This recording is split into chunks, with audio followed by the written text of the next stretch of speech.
called Chunty. Oh yes, Uncle Chunt is back this week. I've had a week off, a week away from it. I had quite a busy weekend last weekend, so that just wasn't going to happen, unfortunately. So here we are anyway. Not like anything much happened last week to talk about, but there's a few things I want to talk about today, and this one's uploading a little late, as I've just been very, very distracted, to put it very politely, very, very distracted. So yeah, I'm your host, Uncle Chunt, talking head from down under, budding comic book creator and man in the middle. Before we begin, as always, please consider joining the Chunt Core by following and subscribing and all that, and all the socials and good stuff, as you can see on there. That's where you find it, Uncle Chunt, on all those socials and whatnot. All right, so straight into it. We've got a few things to talk about today, maybe a little smaller ones. I'm not going to dwell on it too much because it's been very, very quiet on news that actually interests me, that I want to actually put to you. But some nitpicks that I want to get through now. We've got a question for Ask Chunt come in, and Carnage trailer stuff. We've got Master of the Universe, He-Man is getting a new series as well. And then after that, we've got Zack Snyder still dropping bombs as far as his movie and the interference with Warner Brothers and all that. And there's some video that I'm going to be showing you throughout this one as well, so it's not just going to be me ranting on, but it'll be ancillary content for this one today.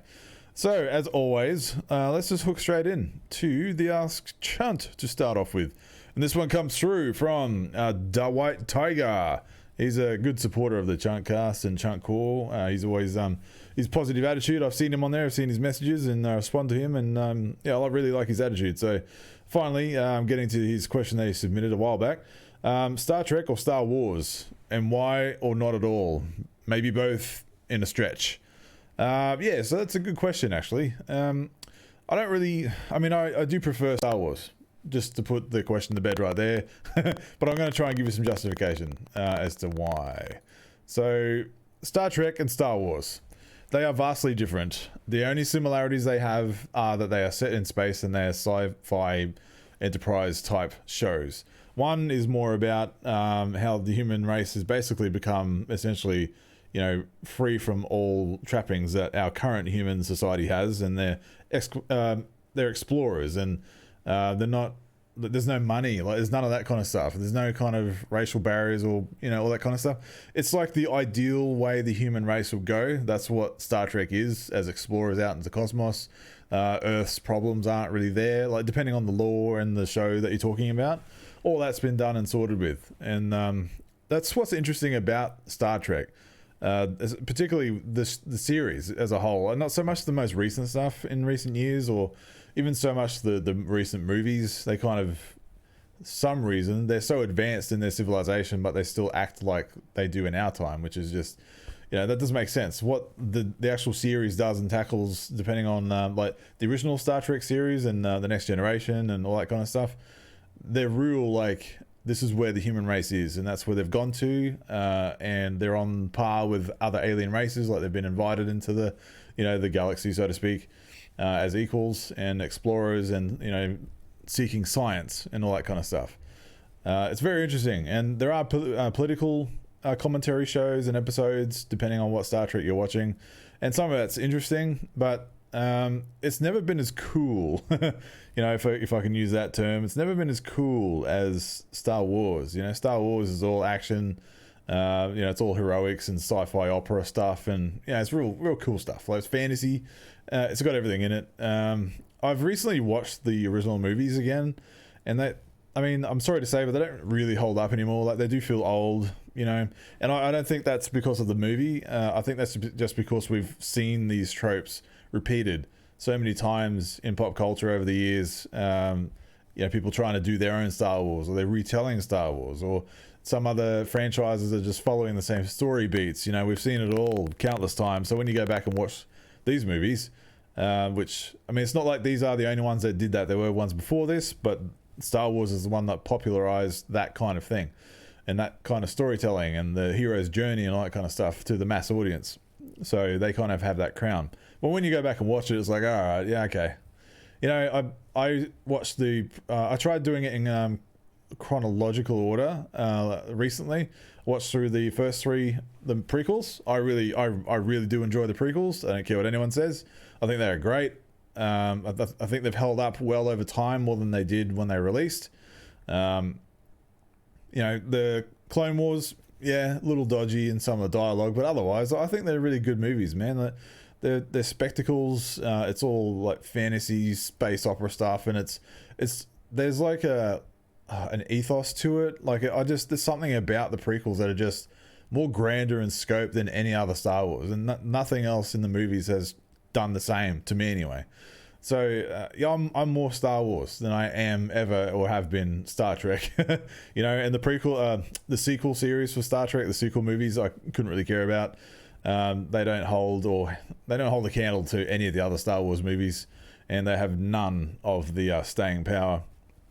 I guarantee you, no one's going to be talking about these new sequels movies like they do the original Star Wars and the prequel movies. No one, they just don't. The only chatter you get for the new sequel movies are of like how bad they are and how bad they were handled and what they should have done. Like that's the conversation that is Star Wars now with those movies. It's very, very disappointing, but it is what it is. But yeah, I'm not like a massive fan either way on either of these properties. I've got plenty of other interests, but if I really had to choose, Star Wars, it's a no-brainer. Star Trek, it's cool, but it's like real nerdy and stuff. I'm a nerd, but it's like, whoa, holy shit, really nerd. And then Star Wars is like really, really nerd, but it's got cool stuff that you can kind of go, yeah, that's pretty badass, you know, and you can kind of get into it in that regard. But yeah, hopefully that answers your question. Look, on the nerd stuff that I'm just talking about, look at the background. I'm a massive nerd. I'm wearing an Xbox hat. I've got a Superman tie on, and I'm surrounded by Transformers. You know, it's hypocritical of me to be shutting those two down as being too nerdy. I am in that crowd. I am in that demographic. But I have my limits too.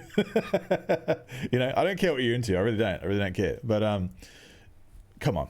Anyway, next. So what we're going to do, there's a Carnage trailer that came out just recently. I've only literally just watched it before I started recording just to see what all the fuss is about. And hopefully this doesn't open double click. I've got a screw mouse. That's half the reason I didn't do anything last week is my mouse is going real stupid. So let's check out the Carnage trailer. I'm probably going to get this copyright claimed, but whatever. I'll just drop the volume a bit and we'll see how we go. But let's check it out. Look, just first notes, I don't like Tom Hardy as Eddie Brock. I don't like what they did with the first movie.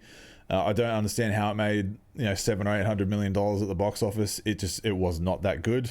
I think it just came out at the time where nothing else was out and it had a Marvel logo on it and people were like, wow, what is this? It's like the first kind of really dark movie that Marvel's putting out, but it's not Marvel. It's in association with Marvel from Sony.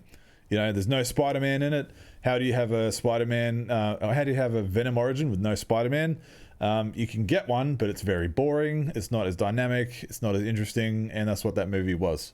It just did not work for me at all, but we're getting another one and we'll see how we go. But I'll make some other comments after this, after we watch it. So let's check it out.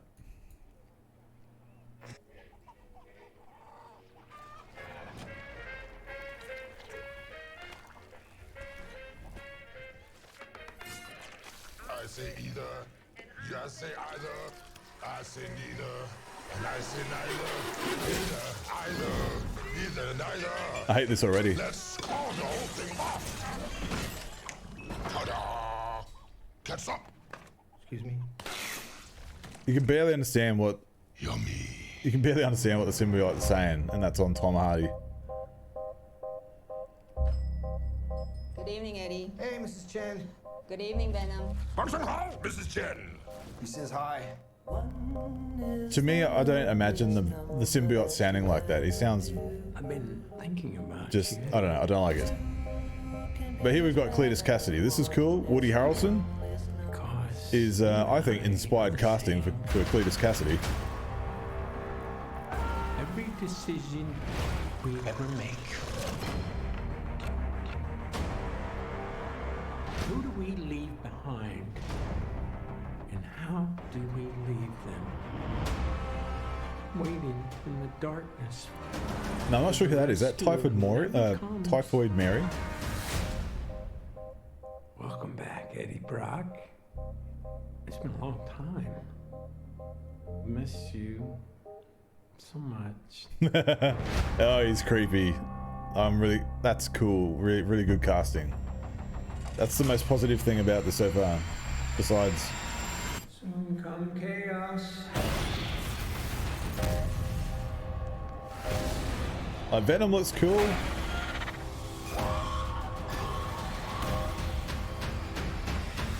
Chaos soon come. Oh, that's badass, man. Yeah. Let there be carnage. The chocolate delivery hasn't arrived yet. No! We had a deal. What's gonna happen? You gonna stop protecting me? I am happy to eat, Mrs. Chen. No, no, you cannot eat, Mrs. Chen. What? Nothing? Yeah, wow. Coming soon, only in movie theaters. We'll see about that. But yeah, I am quite impressed with that as far as just the trailer goes and where this. That's the next topic. I already ruined it already. But there we go. I'm quite impressed with this. I can't wait to see it. I think this has more potential than the solo Venom movie did. I thought it was a mess. The first movie was a mess. But I do have my questions with this. The Maximum Carnage storyline and the Venom storyline, they're so tied and intertwined with Spider-Man. And I mean, they got around the first one without Peter Parker Spider-Man at all. I mean, they did a throwaway line about a reporter, and that was about it, as far as acknowledging the existence of something to do or a photographer like Peter Parker. But I mean, are we just going to get more of the same with this one? The first movie was essentially just two symbiotes fighting each other at the end, and you could barely make them out because they were similar shades of color, which is just stupid. But this one, at least, I mean, Carnage, he's red, he stands out on top or next to Venom. The fight scenes, I assume, are going to be a lot more dynamic and inspired. You saw a couple of shots in that trailer that were like, wow, that looks amazing, as far as when Carnage is on screen with all the tendrils out. I mean, he can create weapons he can create whatever weapon he wants out of his symbiote. Something that you don't see Venom doing, and that's kind of his trademark as Carnage. And it comes from the twisted mind of Cletus Cassidy, who's like a serial murderer, I can't wait to see Woody Harrelson play this role. Like, just that, I enjoyed what I saw of him in this already, to the point where I can't wait to see what he does in the full movie. But Tom Hardy's Eddie Brock, still, after I watched this trailer again, just doesn't do it for me. Something about him and his delivery, it just doesn't suit. I don't think it fits. He's always odd in his films, and sometimes it works, but other times it just works against him, I believe. The voice that he puts on, it just, I don't know, there's something very off about it I can't put my finger on. But look, am I going to see it? Yes. I mean, I think it's going to be a visual feast and a sight, and hopefully they learned a lot of lessons from the last one, and they used the money that they made. They made a big profit on that movie. Hopefully they use that to kind of guide this in a better way, as far as, I'm not sure who's writing it or if it's the same team or whatnot, but it feels the same. So I imagine the same DNA from those people are still there. Look, I can probably look past the whole element without Spider-Man being in it. I still think it's a very missed opportunity. Maximum Carnage is an iconic storyline, and some of the shots in this trailer were ripped right out from the panels, and I love that kind of stuff. So I'm very interested to see how they stick close to the source material or not, and how they can adapt it. I'm all for adaptations, if it's done right. I don't want entire kind of blasphemous retellings of stuff, and I don't want just panel for panel. I like seeing something new. And if this is going to get us something new, which it sounds like it's going to, it has to, without Spider-Man being in the mix. I hope it makes bank. I hope it makes more money. There's a lot of lore and intrigue and detail as far as the other symbiotes that can come around and get involved, because Venom can spawn its own symbiotes, and so can Carnage, and they each get stronger with every generation. So you start getting your toxins and all that kind of stuff down the line, and we'll see how we go. Anyway, look, what did you think of that? It's just a little trailer. It didn't really show us too much, but the intrigue is there. Can't wait to see it. Leave a comment below and tell me what you thought about it. But next up, I kind of already spoiled it, but we've got some pretty good news. I'm pretty happy about this news. I don't know about you, but I've been wanting some kind of good resurgence for He-Man for a long time, a very long time. and we're finally getting it from Netflix. So Netflix and Kevin Smith are doing a Masters of the Universe Revelations show that's coming out. Now, the animation style, you can find the all the screenshots, there's press screenshots that they put out, and it looks amazing. I mean, this shot alone it's not the best shot, but it's probably my favorite from the lot because it's just very dynamic and it's very He-Man. You got Cringer there and he looks badass. Like, it's very 80s, like they're taking the style directly from the 80s design back in the day, which is intentional. So as I said, Kevin Smith, he's show running the series. You've got Prince Adam, who's He-Man, Prince Adam turns into He-Man, for those who are uninitiated, who's voiced by Supergirl's Chris Wood. And if you watch Supergirl, he plays Mon-El on that show. He's going out with Melissa Benoist, who plays Supergirl on that show, or they're married or something. Skeletor is voiced by Mark Hamill. Of course he is, which is odd because they've got the original voice actor who did Skeletor in this, but playing another, like, Moss Man is who they've got him on. Why didn't you just get him back on Skeletor? I mean, I know, like that probably won't work today, but He-Man, like, I don't think that would work today. But we'll see how we go. But this series, it's split into 2 parts, and the first part has 5 episodes in it, and it premieres on Netflix July 22nd. I'm very excited. I've wanted this, and they're not bastardizing it like the She-Ra Princess of Power like reboot that came out, or She-Ra Raw, whatever it was. I don't know. They took the epicness out of She-Ra. Like, if you go back and watch the 80s series, and everything's just like, it's just the equivalent to what He-Man was doing back in the day, but for a woman. And it looked epic. It looked like just super powerful, and it was fantastic and fabulous, and all that kind of stuff. And I don't know, I think it just worked really, really well compared to what they've done with the new series. Granted, I'm going to sound like a giant hypocrite. I haven't watched the new series, but from what I've seen, like clips on YouTube and the odd stuff that's going around on Twitter, that people are just like, I don't like this show. The animation style, I could care less for, or I couldn't care less, actually. I don't like it. There's a lot of, I take issue, which is one of the reasons why I'm coming back to why I enjoy what they're showing here with the new He-Man series. Because a lot of cartoons these days are drawn very simplistic because it's cheaper and it's like appealing to like young kids, but it's appealing to them in a really dumb way, I think. The animation styles that we had back in the 80s and 90s, it kind of took the source material and respected it and presented it into kind of like people actually look like people, and the action scenes were very well animated to them in some parts. But everyone looked like a friggin' badass. That's what I miss about cartoons today. Everything's like some like fat little stumpy little character that's supposed to be, everything, and everyone's got ADHD and they can't control themselves, and the script's just all over the shop and like manic, and that doesn't appeal to me. I understand it's got the She-Ra, the recent She-Ra series had 5 seasons and it has its fan base, but unfortunately it didn't appeal to me, and it's fine. It wasn't made for me. But when you've got the other one on the other side of the field, that Thundercats Raw, which was just like epically lambasted online, and that was a joke, and that's the same, or not same, but very similar animation style that I just can't stand. I don't have time for. I hate that every cartoon is like that these days.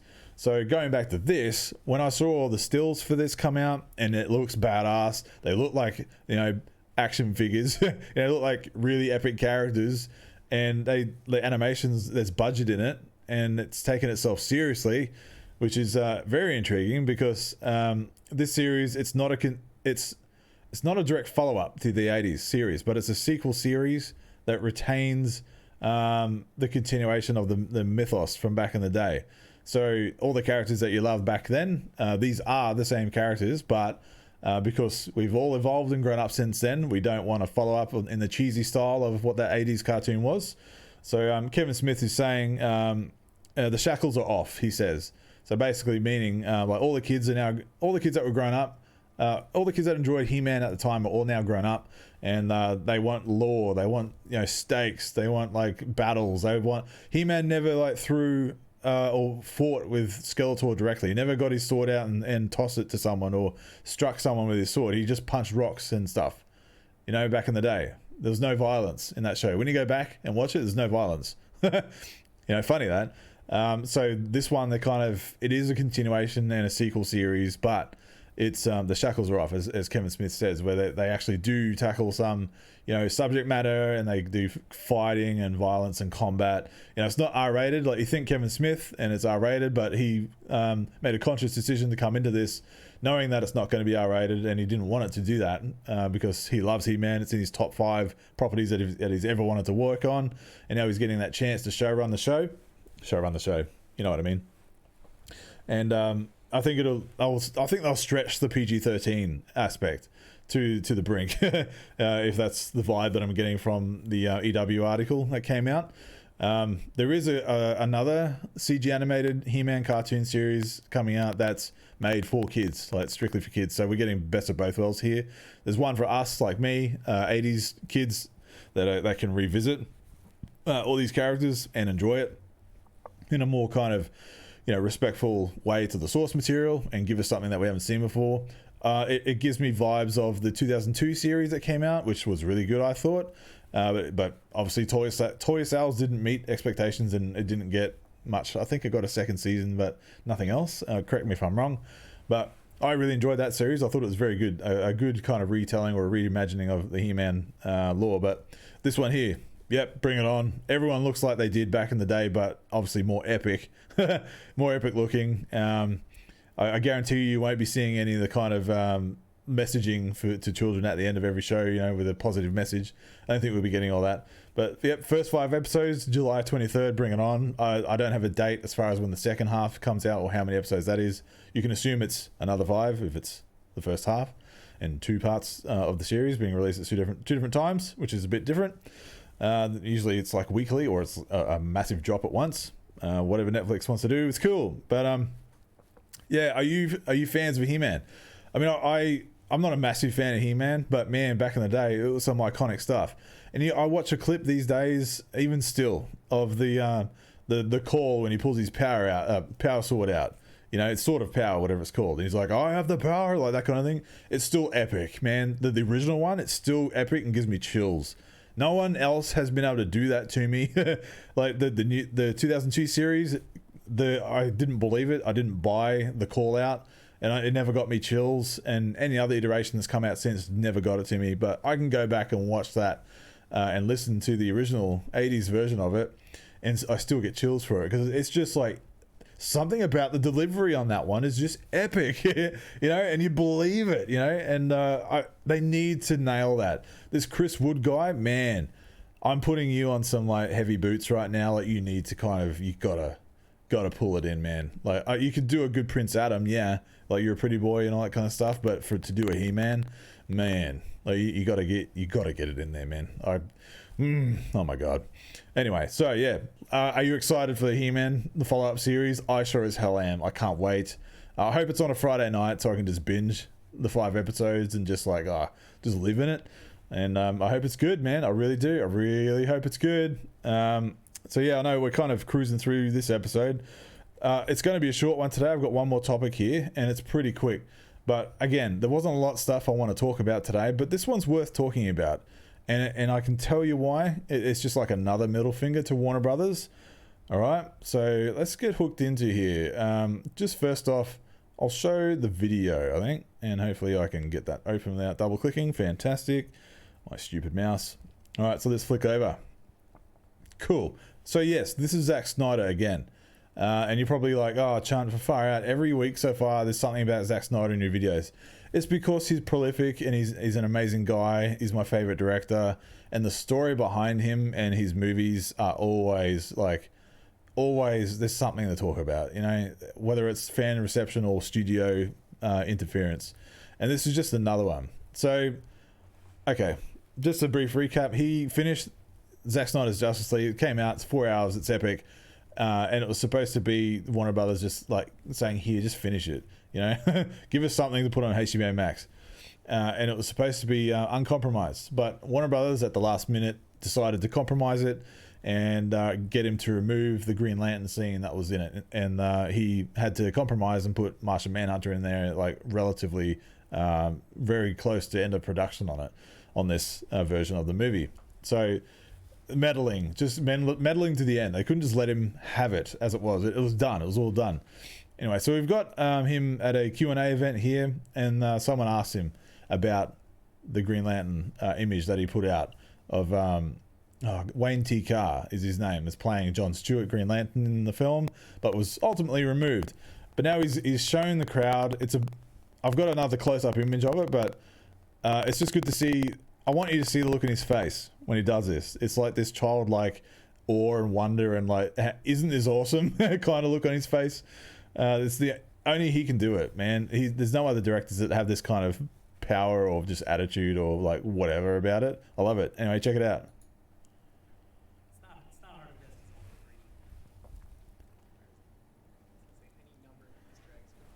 guess. Right, so they just asked him about that Green Lantern thing, and he's looking for a photo on his phone. We won't get out of here alive. There are Easter eggs. There's plenty of Easter eggs. Look at him. How cool is that, man?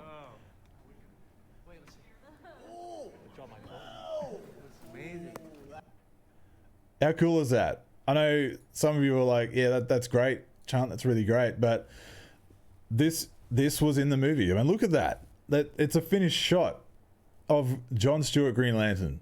That was meant to go in the movie. That would have been the first live action superhero of John Stewart on the big screen. You know, another person of color superhero that was removed from Warner Brothers mandate for whatever reason. I wanted to show this because I haven't seen it go around too much in videos that I follow, and I don't understand why. It's just a continuing story of this movie that's just I love the movie. I really do. Zack Snyder's Justice League movie is a masterpiece and an effort in filmmaking, but the story behind it is just even more compelling. And this just adds another layer to it.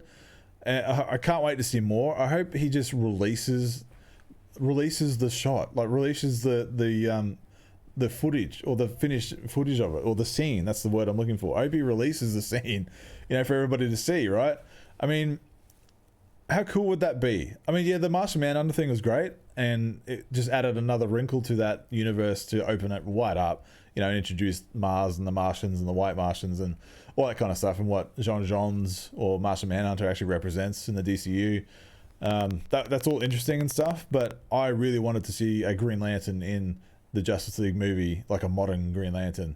And John Stewart was just such a no-brainer to put in there. And I knew he would do that. I knew Zack would be going for a John Stewart. And we've had it confirmed a number of times now over the last month or so when Zack's just dropping stuff and the actor's like, yeah, that's me. And the actor's been interviewed and all that kind of stuff. But look, it's worth repeating if you've heard about this already. I can't wait to see what happens for this, because we know what happened last time. Zack does stuff like this when he shows something to a room of people, or he drops something online, and like the Twitter sphere, the fan base and the social medias and all the articles that get written about it just start steamrolling. I mean, that's how we got the movie done in the first place, right? That's how we got the movie made, or brought back and finished. So I can't wait to see what happens, the fallout from this, if any. I think this is just a massive oversight on Warner Brothers. Warner Brothers, man, I keep saying it every week. I am not going to talk about any of your DC films. I don't care. Like, even if it's not going to get me any views, or I'll lose views from if I don't talk about one of your DC movies that comes out at the time. I don't care. I'm not supporting that studio, Warner Brothers. I'm really not. Like, Warner Brothers Pictures, you need a massive overhaul of management. And Zack Snyder's made a quote recently saying about all the stuff, like, and how Warner Brothers has been handling it. And he's like, I don't understand all the anti-Snyder stuff. I really don't get it. He's like, they make it out like I've been nothing but an absolute pain in the ass to them, but I don't get it, and I don't know why. Like, I'm just a guy trying to make his movie that they agreed to make. He's been very candid in a lot of interviews, and it's been absolutely refreshing. There's a big interview that you can find online. It's like 16 minutes where he retells his directorial timeline and all the movies that he's made, most of the movies that he's made. And some of the nuggets that he drops in those, particularly about his Justice League movie, he makes a pretty damning quote in there where he's just like, he's out pulling out guns, man. He doesn't care anymore. Like, they've made it clear that they don't want to work with him again. He's like, well, I made you so much money, I'm going to speak my mind. And it's awesome. He's obviously very careful with what he says, but when he does stuff like this, it's just like in the face of Warner Brothers, and I love to see it, man. And he's got Army of the Dead coming out on Netflix very soon. He's doing the press circuit for that, and that's where this came from, like one of those interviews about his new movie coming out, Army of the Dead.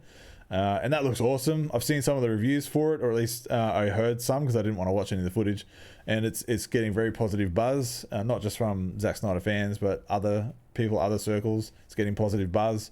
I can't wait to see that, and it's just as my favorite director. I can't wait to see what he does next. Like, he's just, what he does really strikes a chord with me as far as a filmmaker. So I'm there for him, man. And he's also a legend. Like, far out, he's a legend. Like, I love the guy. And in the Supernova Comic Con here in Australia coming up, he's going to do like a live Q&A with us here in the country. He's not, obviously he can't come visit, but I'm going to try my damnedest to get into that Q&A. I don't know how they're doing it and how they're gonna, like, I think is it only like a ticketed area online within the Supernova portal? I don't know, but I need to be there for it, and I hope to hell I'm not working at the time to see it, because even though I can't meet him in person, I want to be there, like, live with him, like as he's speaking, and just kind of feel like I'm there. I want to meet him one day. I really do, and get a photo with the guy. I just admire him for his efforts, and the shit that he's gone through with Warner Brothers and all the Twitter sphere, like the journos and the articles that are written, and the toxic outlets that just go after him for no reason. He's put up with a lot of crap from those circles and publishing circles that's just undeserved, absolutely undeserved. And I think he's just remarkable. The attitude that he's been able to hold, and the positivity that he's been able to hold through it all. Obviously, we don't see how he is behind the scenes, but man, what he puts out there is a total G, as far as I'm concerned. So yeah, that's Green Lantern, and that was my massive diatribe about Zack Snyder. So look, we're just about done here, just over half an hour. I'm going to respect your time because there's not a lot that I really wanted to touch on. Besides, Xbox celebrating 20 years. I mean, I'm wearing an Xbox hat. Those of you who don't know me, I'm a massive Xbox platform fan. I think it's the best deal in gaming today. I don't think PlayStation will ever catch up to the services that Xbox offers. And whatever you think, I don't really care. But the Series X and Series S, Game Pass Ultimate, they're streaming, the cloud streaming stuff, like all that, and like their hardware. Oh, that's right. Yeah, I got a new controller. I really, this color, man, it's fantastic. I friggin' love this. Like they're just nailing it. Their hardware and their software offerings and their services and everything Microsoft are doing with Xbox is just, ever since Phil Spencer came on and righted the ship again, it's just been unmatched by anyone. Nintendo can't match it. PlayStation can't match it. Microsoft has the money to do it. And I'm the beneficiary of such an effort from Microsoft as a gamer and an entertainment lover. I would never go anywhere else, unless Gears of War or Halo goes to another platform, then I'm gone. But some reason Xbox keeps making the IPs that I really enjoy, and the games over the years, you can't see them, but my shelves behind me are full of like Xbox and Xbox 360, like all those old games are all back there. I put my money where my mouth is. I've got all these old games because I really like what they put out and the Xbox exclusives. Granted, the last generation, Xbox One generation, is a forgettable one. No one's going to speak about that generation with any fondness. But the Series X generation has been, oh my god, it's just been great. It's been everything I've wanted so far in a console launch, and future thinking and all that kind of stuff. It's got everything you need, man.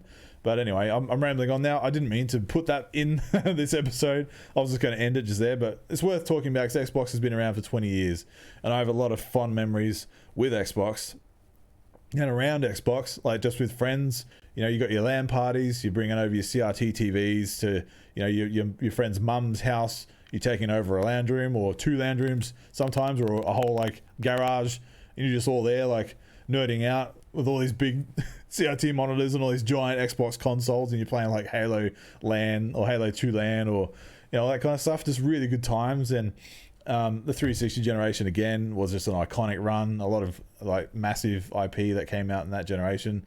Even for Xbox, it was a very, very successful generation, and a lot of similar memories there. Like just the advent of online gaming and Xbox Live really took hold in Xbox 360 generation, and I played so much online, man. That was. I could have a whole episode talking to you about how much I enjoyed the Xbox generations over the time, but it's been like a constant for me, man. Since 2001, it's been a constant for me, and it's my place where I go to game. So you don't see the Xbox lights because I've got too many Transformers, but I will wear this hat every now and then to represent Xbox, and I'm proud to be a supporter of that platform. I mean, I say that as a total shill. I'm not getting paid for this support or anything. It's just like, damn, it's something that I really enjoy, and I want to like support it because it's giving me everything I want as far as a gaming enthusiast. It's giving me everything I need. Hands down. Anyway, that's enough of that rant. I'm going to finish up now. Yeah, I know it's a bit of a dodgy one today, but yeah, as I said, not much is happening. And I tried with all the topics that we've got here to give you something. So let me know what you thought anyway, and in the comment section below if you could be bothered to make it through this one. Hopefully the week to come has more news or more like interesting topics to discuss. Keep the Ask Chunt topics coming through. I love those when they come through. It's just like, yes, something unique that I probably wouldn't have talked about, and someone's interested to ask me about it. So keep those coming through. But yeah, until then, I'm going to get out of here, and we'll do this whole thing until next time. And may the power protect you. Till all are one! Bumblebee tuna! Yes, indeed. Cool. Toodaloos. Let's end this rough one, and hopefully the next one is good.